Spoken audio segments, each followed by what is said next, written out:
Welcome to the Automation Unplugged podcast, the podcast for technology professionals, featuring leading industry personalities. I'm your host, Ron Callis. Let's get started. Hi, everyone, and welcome back to another episode of Automation Unplugged Marketing Experts. I'm your host, Katharine Wheeler, and today we're talking about something that's kind of on everyone's mind right now, AI. It's in your inbox, it's in your newsfeed, it's even in your family group chat, and sometimes even in your toaster, if you bought like the fancy kind. But for small business owners, AI isn't just a buzzword, it's a real opportunity to make your days easier, faster, and a lot more efficient, if you use it right. So to help me make some sense of this, I'm joined by Adam Lewis, Executive Account Manager and Data Analytics Lead here at One Firefly. Adam has spent years helping businesses use data and automation to make smarter decisions. And he's been deep in the AI trenches lately, testing what actually works for small teams and what's just hype with subscription fees. So Adam, welcome to the show. Hey, Kat, thanks for having me. It's great to finally be on the show. I've watched a lot of the episodes over the years, and it's cool to hop on and, talk about some stuff. A lot of the episodes, not all of the episodes? Majority of the episodes. Okay. I can't watch all of them. Maybe listen to more than I've watched, but yeah, majority of them, I would say. I'll take it. All right. Well, before we get into like the good stuff and what everybody's here to hear about AI, let's let everybody know a little bit about you. So can you tell us a little bit about your background, how you got into data analytics, what you do at One Firefly, etc.?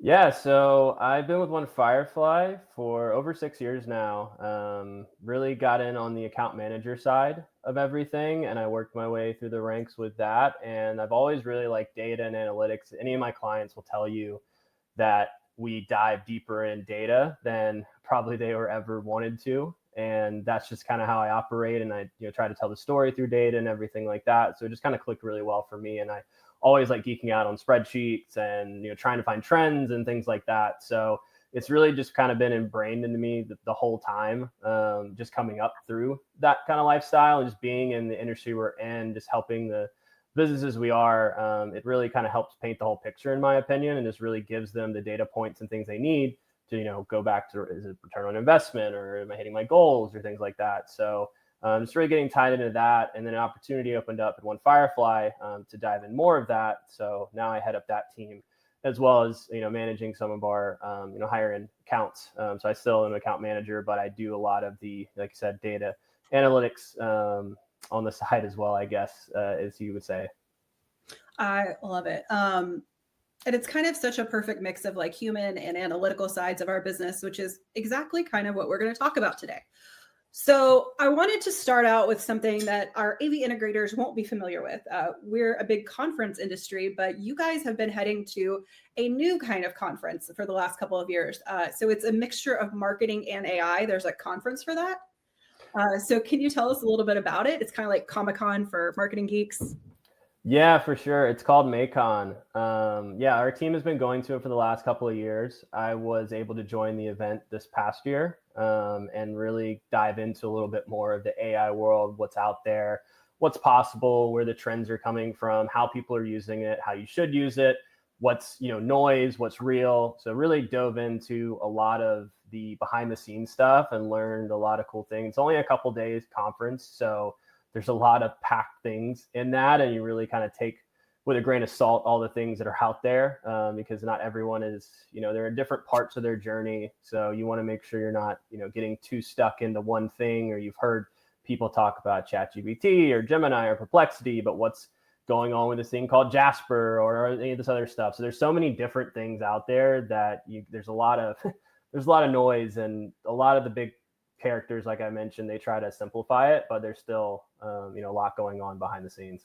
Any big takeaways from last year's event?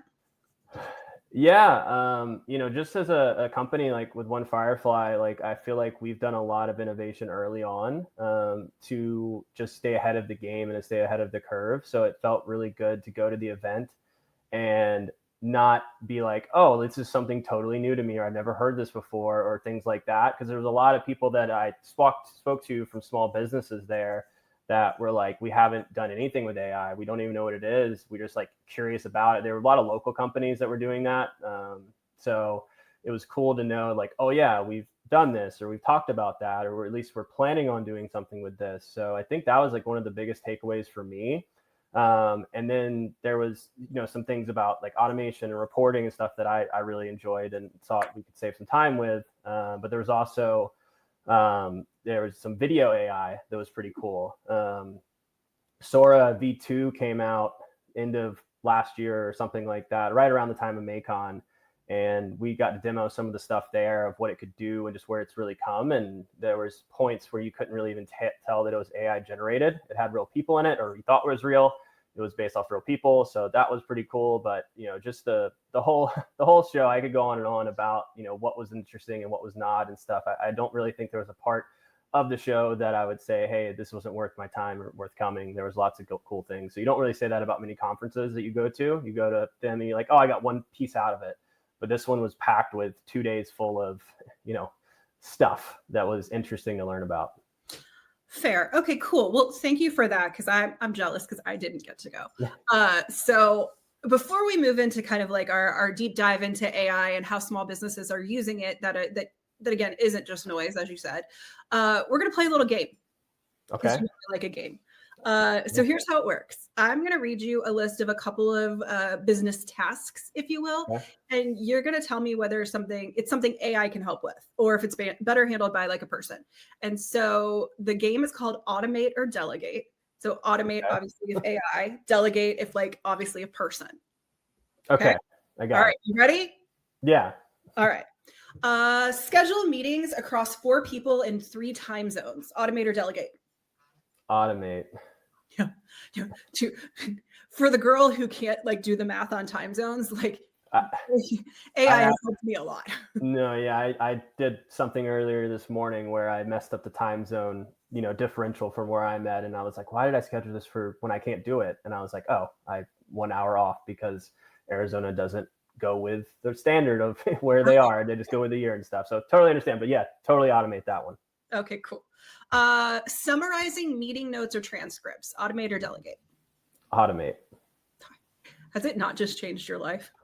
Yeah, in a way, I think it's changed my life, and in a way, I think it's made it realize how like important it is to have like a Fathom or something like that in my meetings now, because I used to be like taking stuff on like notepads, writing stuff down, and it isn't like that anymore. So if my Fathom won't join the call, then it's like, oh my gosh, what do I do? How do I do this? How do I go back in time? It's like I go back to like, stone and chisel type time, I feel, before something like that, because it does such a good job of just doing the transcripts or remembering things. And it tells me what was important out of the things that I didn't even remember. So yeah, definitely automate.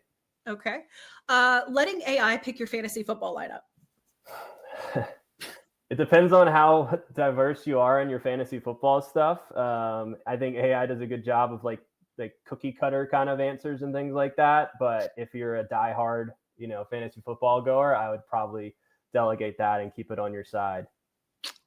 Fair. Creating custom responses for an angry client.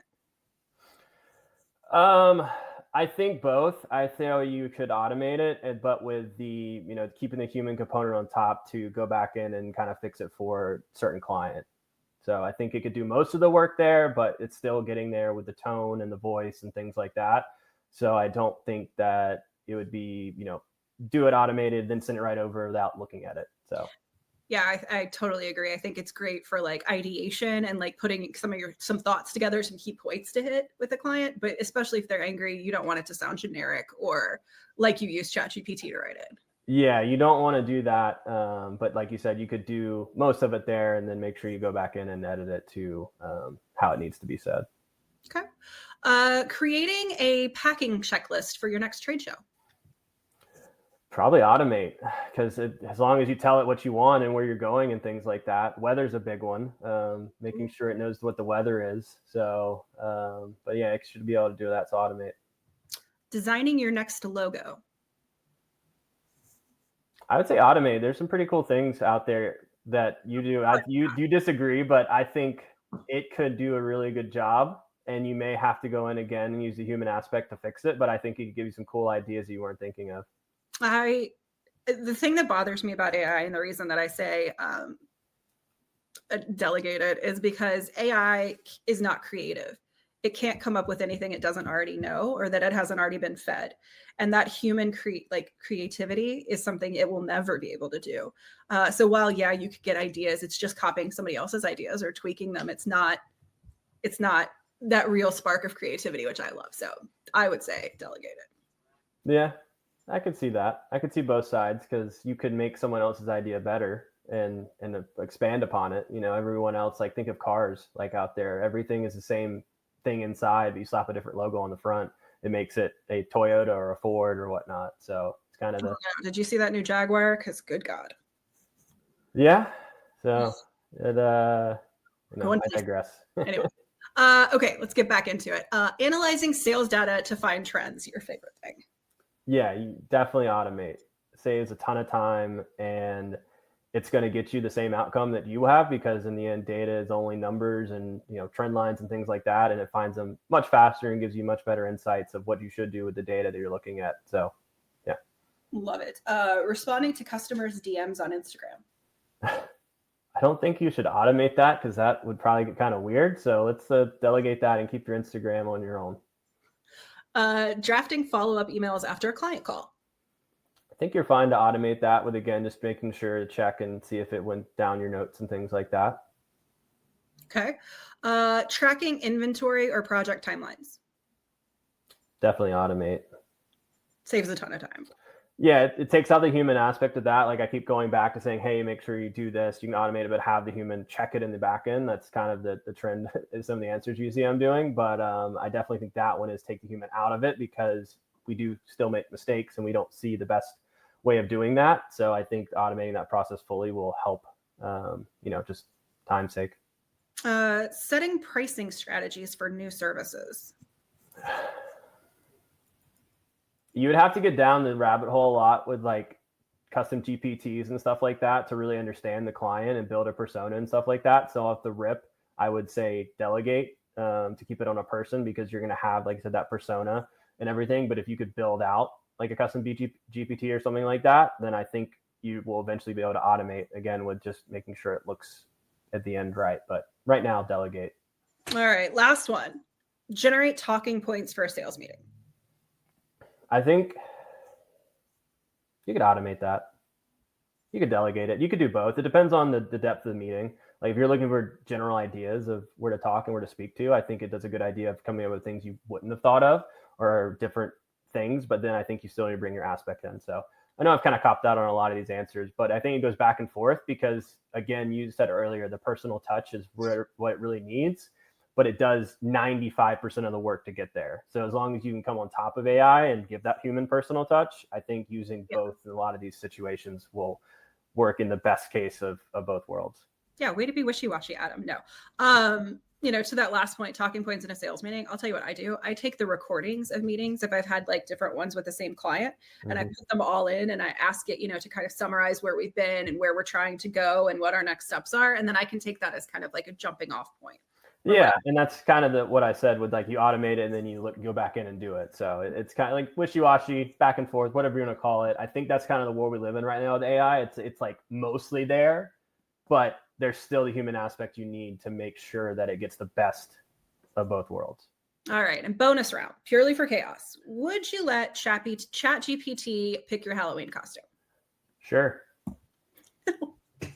Why wouldn't I? Now we're going to, and you're going to wear it on for next Halloween. I mean, I'm fine. I don't like, I'm the kind of person that, like, not to get too tangent or anything like that, but I used to do crazy things with my hair I used to coach swim team, and we would do crazy, like, on the championship meets, we would all, like, do things with our hair, whether it was dye different colors, or I've cut, like, the American flag in my hair. I've done the British flag in my hair. I've done mohawk, reverse mohawk, all that kind of stuff. So I'm not one to, go away from interesting ideas that something comes up with, because I think it comes up with something cool. It would probably combine a lot of different things, and you look kind of ridiculous, but it's one night, so just go out there. Challenge accepted, Adam. You've locked yourself in now. So. I'm locked in. All right. Well, thank you for playing my game. Spoiler alert, you won. You didn't have any competitors today, so that was a little easy on you. Well, next time we'll get like a panel and we'll make it harder. Yeah. Okay. Well, so this is where we kind of like jump off into our conversation, because I think we highlighted some of the biggest misconceptions about AI, because it's not like an all or nothing thing. I called you wishy-washy. I was joking. But AI is amazing for collaboration, organizing data, like doing some admin tasks, things like that, to give you a jumping off point. So let's kind of unpack that a little bit. Where do you see small businesses getting the most value from AI right now? Yeah, I mean, I think honestly, it's with the boring stuff. Not boring per se, but the minuscule tasks that just take a lot of time to do. Like we kind of touched base on earlier, like maybe crafting emails or going through data or going through things that, really you wouldn't spend a lot of time on if you didn't need to. So it's those tasks that no one wants to do, but you have to do them for a business, I think is what most businesses would do. Now it goes down the rabbit hole with your understanding of AI, it gets a little more complex and you can do a lot more things. But day one, starting off, just keep it very simple. Automate the tasks that are taking a lot of your time, that are repetitive, or you need to kind of go in and do the same thing over and over. I think those are the ones that most small businesses should kind of, take off their plate first, and then start to learn AI a little bit more to get a little more advanced with it. I love that, because it's kind of like the micro wins that really matter and kind of like add up over time. So like summarizing notes and cleaning up spreadsheets and, streamlining internal communications, all of those little things that save you time and give you the ability to focus on the things that make you money or make you more efficient or whatever. Yeah, I mean, that's definitely, like the big one is just kind of stay strategic with your goals, and what you're trying to get out of it. And don't just go out of like the nice new shiny AI tool that everyone's talking about, because there's plenty of things out there that will do one simple task or one simple thing, like, ChatGPT, the Geminis, or Perplexities. They usually, the next update of those adds whatever the little, shiny tool was into what you're used to doing. Because a lot of those companies, instead of innovating and getting ideas for themselves, are just going to buy out the person that came up with a really good idea. So that we've seen that so many times and so many things over the last couple of years with AI.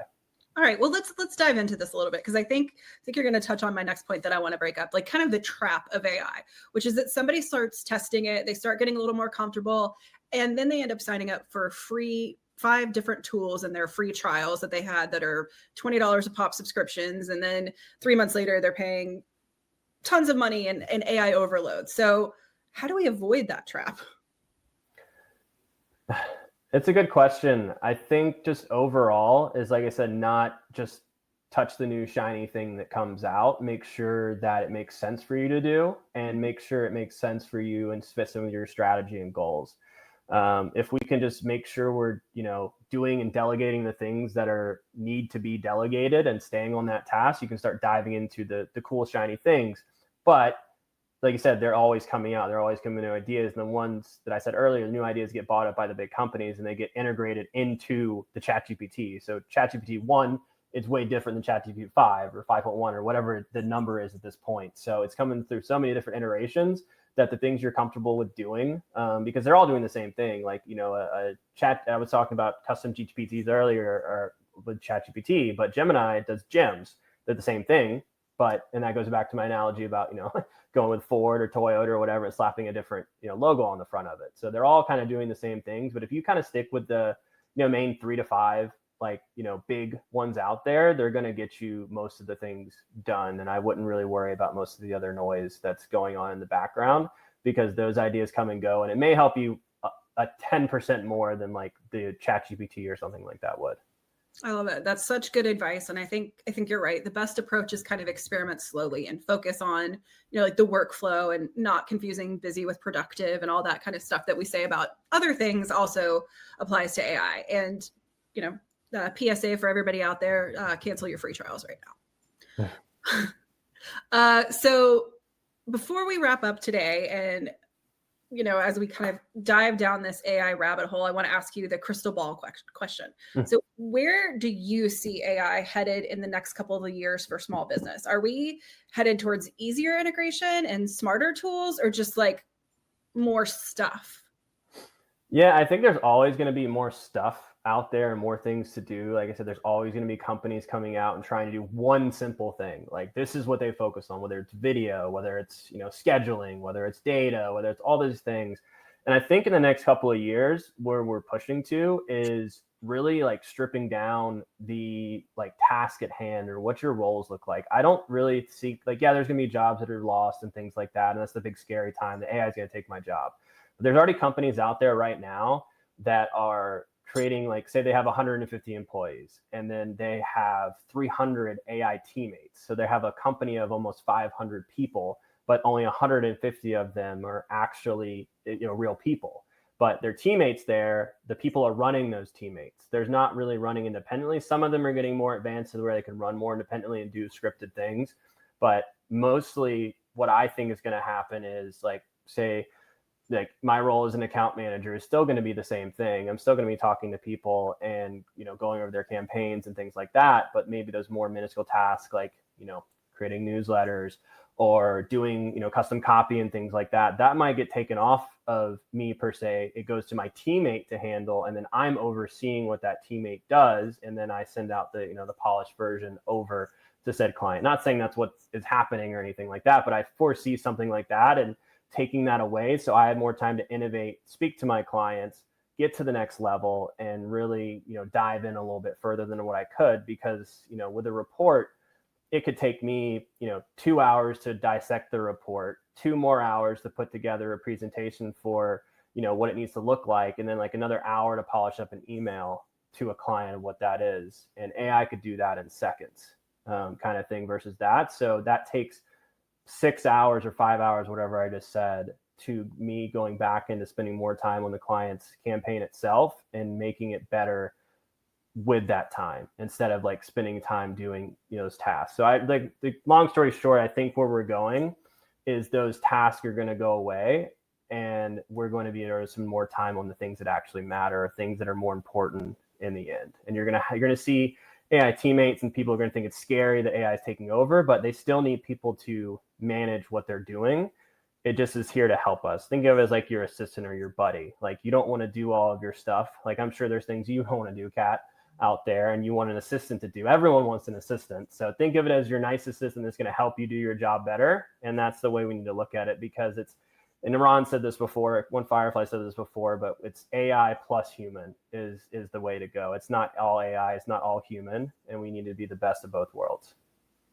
Yeah, it's a good call. I love what you just said about having, a team of AI staff members that you can program to do certain parts of your job.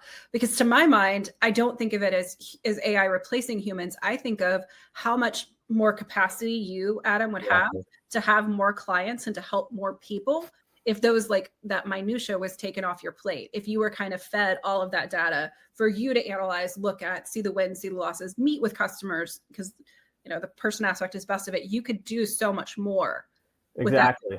Yeah, you just have more time, and at the end of the day, time is our worst enemy. There's only so many hours in the day to do something, but if I can cut down, 20%, 40% of my daily workload into something else, and someone else is helping me with that, then I have 20, 40, 60% of my day to spend time with clients and do more things that are innovating their goals and everything like that. So that's really what it is. And that's what people need to think of. It's not taking your job, it's making your job easier in a way so you can innovate more in other aspects of your job.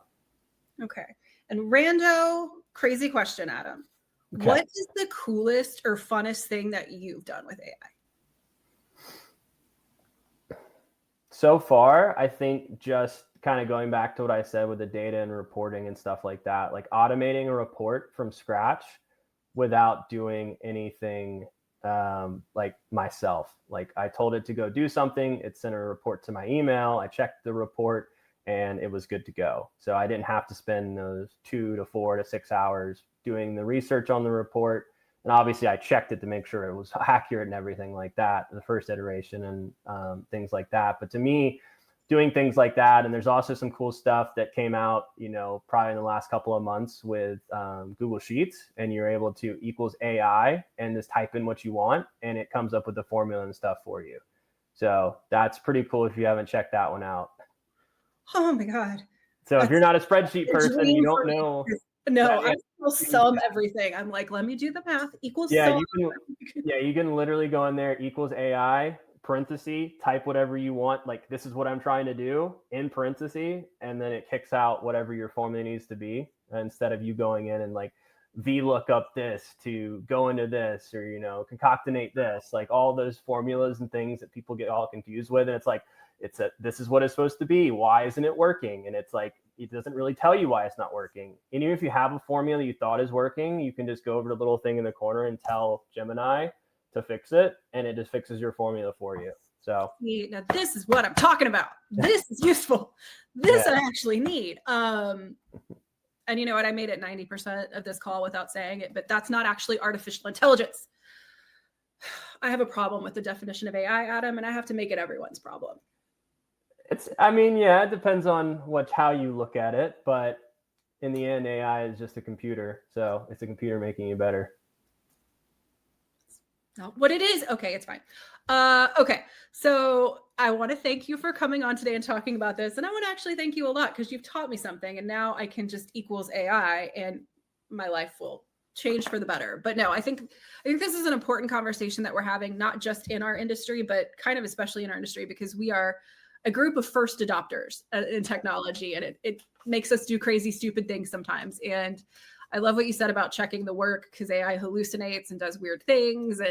But I also love what you said about how when you went to that conference, you were surprised at how many people hadn't done anything with it. And you got to get on board the train. You can't get left behind here. Yeah, I honestly think that's the biggest thing. If anyone takes anything out, I'm glad you took the thing out with equals AI. That's definitely a good one. But if anyone else takes anything out of this, just making sure that even if you're a small business or whoever, a big business, doesn't really matter who you are. If you're not embracing AI in some capacity in your organization, you're going to start falling behind if you're already not behind. Like, it's not to a point now where everyone's like, oh my goodness, I need AI in my life. I needed to do this. I need to automate this. But it's going to get that way pretty soon. As you can already see, some of the larger companies out there, most of them are AI. There was, articles end of last year kind of thing talking about, that Amazon was going to be 600,000 people less like hired by 2030 than they thought they were going to be because of the power of AI. And that's just, here, and it's here to stay. It's not going anywhere, unfortunately, for you, Kat, and your, back and forth AI conversations. But I think that's the biggest thing to take out, is just make sure that you guys are going out there and experimenting with things, but just kind of, like I said, staying with the top 5, really. They'll get it eventually. You don't need to go into all these different subscriptions and things like that. So no, my point that I'm trying to make, I love that. I think there's a lot of good takeaways for our people from this, especially just getting involved in some capacity. But my thing about AI is that I think we need to, especially for our industry and especially for our customers, help them define what it is they're actually doing, because artificial intelligence is A, not accurate, and B, extremely broad to just say that for everything that we're doing.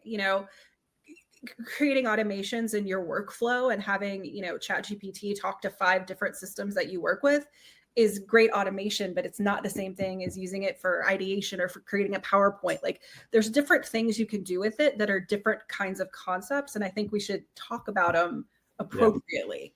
Yeah, I totally agree. It's not one box. It's not one size fits all. It's whatever you want it for. But I guarantee you there's something out there that is what you want it to be. So like I said, I know 100%. I'm really stuck in the data and reporting, and the automation workflows and all that kind of stuff really helps me. But it's everything out there can be changed in some way and altered and helped. And I think if we just keep that in mind, that it's a helper, it's an assistant, it's a teammate, it's not taking over your jobs, it's not going to do that. And like I said, yes, it will take over some things out there, but you just have to adapt and change whatever you think your workflow is, or whatever you think your job title is, and kind of alter that to the new world. And that's what you do now.